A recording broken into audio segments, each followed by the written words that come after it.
Praise the lord friends. మనం నేడు చదువుతున్న బైబిల్ మొదట హెబ్రీ, అరామిక్, గ్రీకు భాషల్లో రచించబడింది. అయితే 17th to 18th సెంచరీలో భారతదేశంలోని విభిన్న భాషలను అధ్యయనం చేసి ప్రజలకు దేవుని వాక్యాన్ని వారి స్వభాషలో అందించాలనే తపనతో బైబిల్ను స్థానిక భాషల్లోకి అనువదించిన మహనీయుడు విలియం కేరీ. ఆయన సేవ, ఆయన కృషి, ఆయన ప్రభావం గురించి ఈ వీడియోలో వివరంగా తెలుసుకుందాం. విలియం కేరీ ఇంగ్లాండ్లోని ఒక చిన్న గ్రామంలో ఒక నిరుపేద కుటుంబంలో జన్మించాడు. కేరీకి చిన్నప్పటి నుంచే కొత్త భాషలు నేర్చుకోవడంలో చాలా ఆసక్తి ఉండేది. కానీ కుటుంబంలో తీవ్రమైన పేదరికం వల్ల అతని చదువు మధ్యలోనే ఆగిపోయింది. జీవనోపాధి కోసం కేరీ బూట్లు కుట్టే పనిని నేర్చుకోవడానికి ఒక పనిశాలలో చేరాడు. అక్కడే జాన్ వారియర్ అనే వ్యక్తి దేవుని గురించి అతనికి చెప్పాడు. ఆయన హృదయం దేవుని వైపు తిరిగింది. తన 17వ వయసులో దేవునిని రక్షకుడిగా స్వీకరించాడు. కేరీ వృత్తిపరంగా బూట్లు కుట్టేవాడు, కానీ అతని హృదయం మాత్రం ప్రపంచం కోసం పొంగి పొర్లేది. ఖాళీ సమయాల్లో అతను పుస్తకాలు చదివి భూగోళ శాస్త్రం, భాషలు, బైబిల్ను ఎంతో ప్రేమించేవాడు. కొన్ని రోజుల పాటు కేరీ ఒక చిన్న పాఠశాలలో ఉపాధ్యాయుడిగా పనిచేశాడు. అక్కడే అతను తన చేతులతో ఒక ప్రపంచ పటం గీసి ఆ పాఠశాల గదిలోని గోడకు వేలాడదీశాడు. ఎందుకు? యేసు గురించి ఎప్పుడు వినని దేశాల కోసం ప్రతిరోజు ప్రార్థించడానికి. పిల్లలకు బోధిస్తూ ఆ పటాన్ని ఉపయోగించి ప్రపంచ దేశాల గురించి చెప్పేవాడు. ఒకరోజు ఆ పటాన్ని చూస్తూ అతని హృదయం కలత చెందింది. అతడు చెప్పాడు, ఇక్కడ కోట్లాది మంది ఉన్నారు, వారికి క్రీస్తు గురించి తెలియదు, మనం వారి కోసం ఏం చేస్తున్నాం?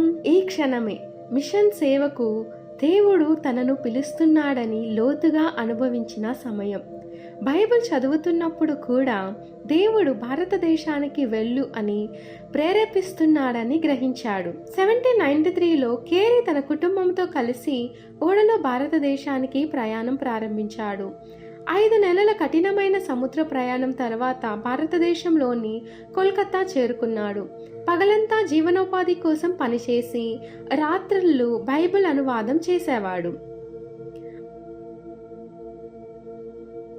అతని 5 ఏళ్ల కొడుకు అనారోగ్యంతో మరణించడంతో కుటుంబం తీవ్ర విషాదంలో మునిగింది. అతని భార్యకు ఈ దుఃఖం తట్టుకోలేక మానసిక ఒత్తిడి వచ్చేసింది. ఇంత కఠినమైన స్థితిలో కూడా కేరీ కృంగిపోలేదు. నేను తెలివైన వాడిని కాదు, కానీ నేను పట్టుదలగా నడుస్తాను అని తనకు తానే ధైర్యం చెప్పుకునేవాడు. కేరీ సెరాంపూర్లోని చిన్న గుడిసెలో కూర్చొని బెంగాలీ భాష నేర్చుకున్నాడు. బైబిల్ను భారతీయ భాషలోకి అనువదించడం ప్రారంభించాడు. తరువాత అతని దృష్టి ఒక గొప్ప లక్ష్యం వైపు నిలిచింది. భారతదేశంలో మొదటి బైబిల్ ముద్రణా యంత్రం నిర్మించాలి అనుకున్నాడు.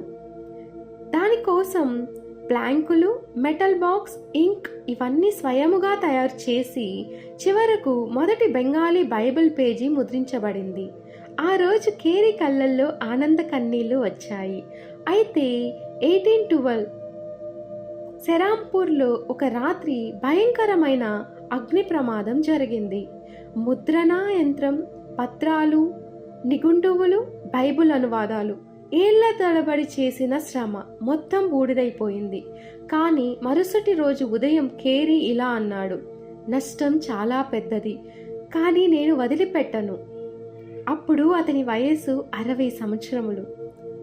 అయినా ఆయన మరింత ఉత్సాహంతో అచ్చులు, అనువాదాలు తిరిగి ప్రారంభించాడు. అప్పుడు తన మిషనరీ పెద్దలు కేరీని చాలా కించపరిచారు. కానీ ఒక వ్యక్తి మాత్రం ఒక అవకాశం ఇచ్చి చూద్దామని ప్రోత్సహించాడు. అంతటితో కేరీకి కొంత సహాయం మిషనరీ నుంచి వచ్చింది. తిరిగి ముద్రణా యంత్రం తయారీ ప్రారంభించాడు. చాలా వేగముగా దానిని నిర్మించారు. తర్వాత మళ్ళీ అనువాదించడం, ముద్రించడం ప్రారంభం చేశారు. అలా బెంగాలీ మాత్రమే కాదు, సంస్కృతం, హిందీ, తమిళం, పంజాబీ, మరాఠీ 40 కంటే ఎక్కువ భాషల్లో బైబిల్ ముద్రించబడింది. భారతదేశంలో మార్పు ప్రారంభమైంది. అతనికి దృఢమైన నమ్మకం ఏమిటంటే భవిష్యత్తును మార్చేది విద్యేనని. అందుకే కేరీ స్థాపించిన సెరాంపూర్ కాలేజ్ వేలాది మంది భారతీయులకు విద్య, శాస్త్రం, భాషలు, ధర్మగ్రంథాలు నేర్పింది. జీవితాంతంలో కేరీ కిటికీ దగ్గర కూర్చొని తాను ముద్రించిన బెంగాలీ బైబిల్ను చూసి నిశ్శబ్దముగా కన్నీళ్లు పెట్టుకొని అతని చివరి రోజుల్లో ఇలా అన్నాడు: నన్ను గురించి ఏమి చెప్పకండి, కేరీ క్రీస్తు సేవకుడు అని మాత్రమే చెప్పండి. విలియం కేరీ ఒక సాధారణ బూట్లు కుట్టేవాడు, కానీ విశ్వాసం, పట్టుదల, సేవ, త్యాగంతో భారతదేశం యొక్క మోడ్రన్ మిషన్ తండ్రిగా మారాడు. అతని త్యాగం, కృషి వలనే భారతదేశంలో మన ప్రాంతీయ భాషలలో బైబిల్ వచ్చింది. అంతేకాకుండా అతనే భారతదేశంలో మొదటి ప్రింటింగ్ ప్రెస్, మొదటి పేపర్ మిల్ తెచ్చినవాడు. అతని జీవితం మనకు చెబుతోంది, దేవుడు పిలిచిన చోట మనం విశ్వాసముతో ముందడుగు వేస్తే లోకం మారుతుందని. Praise the lord.